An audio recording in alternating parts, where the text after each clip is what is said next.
মেদিনীপুর জেলা থেকে এসেছি। ইন্টারভিউ ঢোকার প্রসেসটা আপনার কেমন ছিল, কি হলো? খুব সহজ, ওরা খুব কোঅপারেট করছে, সেরকম কোনো প্রবলেমই নেই। আর ইন্টারভিউ টেবিলেও তেমন কোনো প্রবলেম নেই। আপনার কত নম্বর টেবিল ছিল? আমার 10 নম্বর টেবিল। আচ্ছা আচ্ছা, ডেমো কি ধরছে আলাদা? ডেমো ওনাদের পছন্দ মতোই কিছু টপিক দিচ্ছে, তবে ওনারা খুব হেল্পফুল। আর যে যার সাবজেক্ট ওয়াইজ একটু দেখে এলেই, নিচু লেভেলের যে সাবজেক্ট আছে সেই সাবজেক্টের সাথে মিল রেখে নিজের যে সাবজেক্ট আছে সেই সাবজেক্ট ওয়াইজ দেখে আসলেই হবে, আর কিছু তেমন কিছু দিচ্ছে। আপনার ডেমো কি ধরেছিল? আমার ঐকিক নিয়ম কীভাবে বোঝাবে বাচ্চা।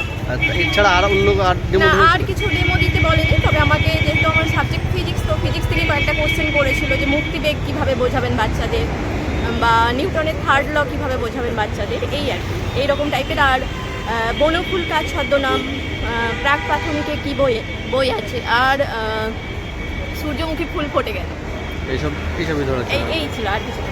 থ্যাংক ইউ ম্যাম, আপনি আগামী দিনের শিক্ষিকা হিসাবে শুভকামনা রইল।